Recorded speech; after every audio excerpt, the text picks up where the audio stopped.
안녕하세요. 저는 정주의 마을 정지연 셀목자입니다. 주님께서 오늘 더 크로스 교회 공동체 분들께 저의 삶 속에 행하신 일들을 나누는 영광을 허락하심에 감사를 드립니다. 하나님의 강권적인 인도하심으로 제가 선교를 나가게 된 이야기를 나누고 제가 나가는 선교지의 상황을 간략히 소개해드리고 우들기를 마치도록 하겠습니다. 저는 믿는 가정에서 태어나 자라면서 주님의 은혜로 자연스럽게 예수님을 구주로 받아들이고 믿음이 생겨났던 것 같습니다. 초등학생 시절에는 예수님과 종종 대화도 했던 기억이 있습니다. 그 당시 예수님은 나의 가장 친한 친구, 나를 가장 잘 아시는 분이셨습니다. 사소한 것들까지도 예수님께 질문하고 대화하며 함께함을 느꼈던 좋은 추억이 있습니다. 그러다 제가 중학생이 되면서 캄보디아로 단기 선교를 나가게 되었습니다. 다 함께 현지 어린이들을 위해 기도하는 시간이 있었는데 기도 중에 갑자기 너무나 또렷한 음성이 들렸습니다. 내가 너를 선교사로 세웠다 라고 주님께서 말씀하셨습니다. 순간 저는 너무 기뻐서 엉엉 울기 시작했습니다. 그냥 이유를 알 수 없이 기뻤습니다. 조용한 기도 시간이었는데 제가 갑자기 엉엉 울자 방 안에 소리가 울렸습니다. 그런데 그때 거의 동시에 저의 어머니께서 같은 방 반대쪽에서 기도를 하시다가 엉엉 우시기 시작하셨습니다. 20명가량 모여서 조용히 기도를 하던 중이었는데 두 모녀만 엉엉 울고 있었습니다. 끝나고 기도 인도자께서 저희 어머니께 왜 갑자기 우신 거냐 물어보셨더니 어머니께서 기도하시는데 갑자기 지연이를 선교사로 세우셨다는 음성이 들렸고 그래서 안 돼요 주님, 지연이는 아직 연약하고 어린아이입니다 하며 엉엉 우셨다고 하셨습니다. 한 성령님께서 동시에 역사하셨는데 저는 기뻐서 엉엉 울었고 한편으로 저의 어머니는 차마 딸을 보낼 수가 없어서 엉엉 우셨던 하나님의 첫 번째 콜링이었습니다. 그 이후로 쭉 지금까지 예수님과 스토리 있는 삶의 여정을 걸어온 것 같습니다. 하나님의 강권하심으로 미국 유학을 나가게 되고 10여 년간 주님의 온전한 도우심으로 유학생활을 마치게 하셨습니다. 그래서 저는 졸업만 하면 무조건 하나님 나라 일을 하겠다고 고백을 했지만 저를 강팍한 세상 쪽에 던지셔서 바벨론 시스템을 경험하게 하시고 심지어는 SK그룹 연수기간 동안 기적같은 일들이 일어나고 저를 최우수 사원으로 인정받게도 하셨습니다. 제 힘으로 아무것도 스스로 할 수 없는 것들이었지만 전부 다 하나님께서 하셨습니다. 그러다가 사원 2년차 되던 해에 하나님께서 저를 회사 내에 일터교회라는 사역에 초청해 주셨습니다. 그리고 대한민국 많은 청년 직장인들이 선교 비전은커녕 신앙생활을 하는 것조차 마음의 여유가 없어서 못하는 것을 보게 하셨습니다. 청년 직장인들에게 하나님의 비전을 계속 흘러보내고 격려하라는 마음이 부어졌습니다. 회사에서 알게 되는 크리스찬들이면 누구든 신앙을 나누고 나도 크리스찬이고 우리 회사에서 예배단을 함께 쌓자고 도전을 했습니다. 항상 10중 8구는 시간이 어렵다고 하시거나 그 자리가 부담된다고 거절하셨지만 그럼에도 불구하고 때를 얻든지 못 얻든지 전하려고 애썼습니다. 그러다 보면 예상치 않은 기쁨의 열매들이 맺혔습니다. 사람들이 모여들기 시작했고 예배 공동체는 점점 더 뜨거워졌습니다. 그렇게 저는 회사에서의 부르심을 따라가며 직장인 크리스찬으로서 살아가고 있었습니다. 그렇게 대리 직급을 달고 회사에 차츰 적응되어져 가던 어느 날 하나님께서 저에게 다시 선교의 자리로 초청하셨습니다. 누구도 예상하지 못했던 일이었습니다. 함께 일터교회 사역을 감당하던 현대계열사 형제가 있었는데 시간 되면 다른 동역자들과 함께 차를 마시자고 해서 나갔더니 최근 본인이 선교를 결단하게 되었다는 소식을 전했습니다. 그런데 그때 다른 한 자매가 저에게 너도 어릴 적 선교 비전이 있지 않았냐고 물어봤습니다. 하지만 저는 물론 어릴 적 선교 비전이 있었지만 지금은 일터 사역을 하고 있다. 그리고 지금 한창 결혼 준비도 하고 있다. 상황적 여건이 안 돼서 나는 아직 때가 아니라고 생각한다 라고 말을 했습니다. 그런데 그렇게 그 친구들과 헤어지고 자리에 돌아가는데 마음이 뒤숭숭했습니다. 그리고 그 형제가 현대계열사 일도 사역을 지켜야 되는 것 아니냐는 생각까지 들어서 그 형제에게 누가 그렇게 형제를 선교지로 몰아내느냐는 농담까지 하며 아주 강팍한 마음을 품기도 했습니다. 그렇게 회사 엘리베이터를 타고 올라가서 제 자리로 돌아갔습니다. 그런데 제 의자에 앉는 순간 제 마음속에 내가 너에게 명령한 것이 아니냐? 라는 음성이 또렷하게 들렸습니다. 중학생 때 캄보디아에서 들었던 그 음성만큼이나 또렷했습니다. 그러면서 동시에 말씀 한 구절이 마음에 떠올랐습니다. 내가 너에게 명령한 것이 아니냐. 강하고 담대하라. 두려워하지 말라. 놀라지 말라. 내가 어디로 가든지 너의 하나님 여호와가 너와 함께 하시느니라.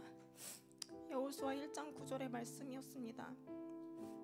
하나도 강제적이지 않은 너무나 인자하고 따스한 말씀이었습니다. 너무 신기하게도 그 순간 모든 뒤숭숭함이 사라지고 마음이 평안해졌습니다. 그리고 하나님께서 어쩌면 나를 부르시고 계신다는 생각을 하게 되었습니다. 선교를 나가게 되면 잘 다니던 직장을 내려놓아야 하고 한창이던 결혼 준비를 중단해야 했습니다. 모든 것이 불확실한 상황이 될 수 있었습니다. 하지만 그럴지라도 내 주권을 행사하지 않고 주님께 온전히 순종하기로 결단을 했습니다. 그 이후로 출국을 앞둔 지금까지 하나님께서 너무 놀라운 기적들을 보여주시고 계십니다. 퇴사를 말하기까지 많은 영적 시름이 있었지만 하나님께서는 동시에 많은 기적들을 보여주셔서 계속 저와 함께 하심을 알게 하셨습니다. 퇴사 준비를 하는 과정 중에 제가 진행 중이던 프로젝트가 역대급으로 잘 마무리되는 은혜를 주셨고, 퇴사 진행 중에는 회사와의 모든 일정과 맞아떨어지며 일사천리로 진행이 이루어지는 은혜를 경험하게 하셨습니다.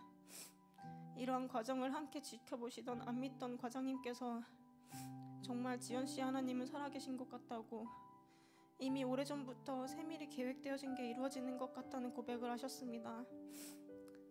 그래서 저에게 선교지에 나가 있는 동안 과장님께서도 성경을 읽어보고 싶고 저를 위해 기도도 하고 싶다고 하셨습니다. 할렐루야. 생각지도 않은 방법으로 또 한 영혼을 살리시는 하나님을 찬양합니다. 제가 나가게 되는 선교지인 터키 땅에 대해 간략히 나누도록 하겠습니다.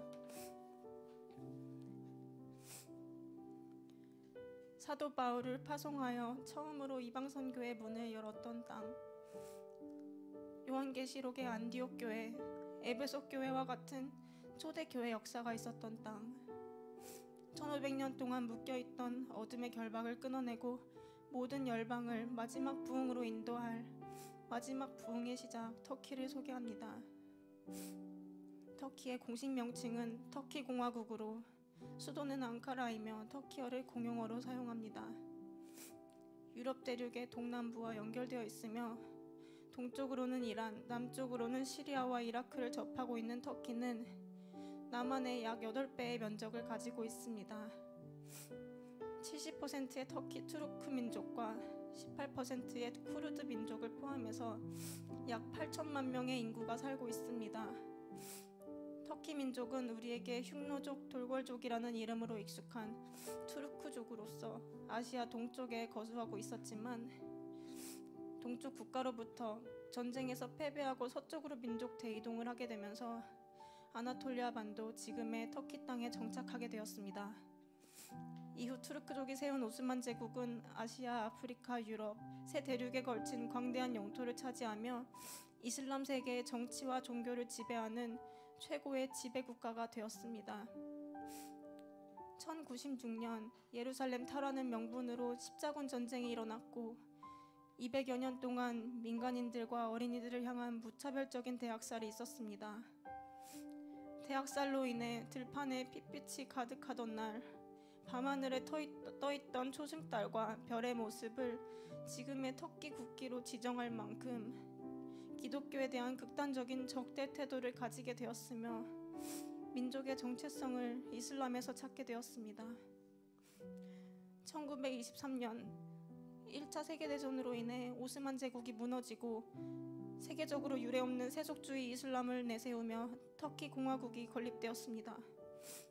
오늘날의 터키는 이슬람 국가 중 유일한 OECD 국가로 2017년 기준 GDP 세계 17위라는 성과를 거두며 이슬람 국가들의 리더이자 이상향으로 자리 잡았습니다. 현 정권은 이 기세를 몰아 터키 공화국 건립 100주년인 2023년까지 현대화된 터키 이슬람을 전 세계에 전파하자라는 비전을 가지고 터키 2023 비전을 선포하며 달려가고 있습니다. 양식이 없어 주림이 아니며 물이 없어 가람이 아니요 여호와의 말씀을 듣지 못한 기갈이라. 아멘.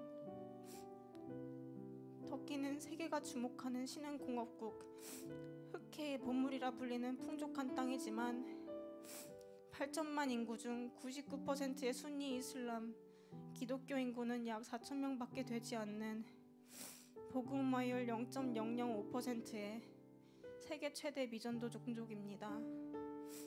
예수님께서 오신 뒤 2000년이 지난 지금까지도 81개 도시 중 대다수의 교회가 없으며 역사상 단 한 번도 부흥을 겪어보지 못한 유일한 민족으로 남아 있습니다. 그에게 하신 대답이 무엇이냐? 내가 나를 위하여 바알에게 무릎 꿇지 아니한 사람 7,000명을 남겨두었다 하셨으니 그런즉 이와 같이 지금도 은혜로 택하심을 따라 남은 자가 있느니라. 아멘. 그러나 하나님께서 역사에 한 번도 부흥이 없던 터키 가운데 이름 없이 빛도 없이 헌신하는 청년 그리스도인들을 통하여 터키 민족을 깨우시고 계십니다. 터키의 군안등은 2023년까지 오스만 제국의 영광을 재현하기 위하여 달려가고 있지만 하나님께서는 이 혼란과 격변 가운데 2023년까지 전체 인구의 1%인 80만 명의 청년 그리스도인을 일으키는 타겟 1% 비전을 선포하게 하셨습니다. 터키의 청년 사역자들은 1%의 청년 그리스도인이 일어나기까지 우리는 이 땅을 떠나지 않을 것입니다 라고 고백하며 나머지 99%의 무슬림을 감당할 1%의 청년 제자들을 찾기 위해 자기의 모든 것을 드리며 담대하게 믿음으로 달려가고 있습니다. 알 자매는 길에서 전도를 하고 있는 단기팀에게 먼저 한국말로 인사하며 다가왔습니다. 단기팀이 자매에게 복음을 전하자 자매가 그 자리에서 예수님을 믿고 싶다고 고백했습니다. 이후 청년 사역자와 함께 교회에서 예배를 드리게 된 첫날, 돌아가는 지하철역에서 자매가 고백했습니다. 사실 저는 여러분을 만나기 2주 전에 그리스도인 친구를 통해 영접 기도를 하고 예수님을 믿었습니다. 하지만 두려움 때문에 숨기고 있었습니다. 저는 그리스도인입니다 라고 말하며 예수님에 대해 더 알기 원했습니다. 이후 자매는 매 주일마다 교회의 친구들을 초청하여 친구들에게 복음을 증거하고 함께 예배드리고 있습니다. 알자매와 함께 나온 친구들도 복음을 듣고 어두웠던 얼굴들이 밝아지고 마음의 문을 열고 있습니다.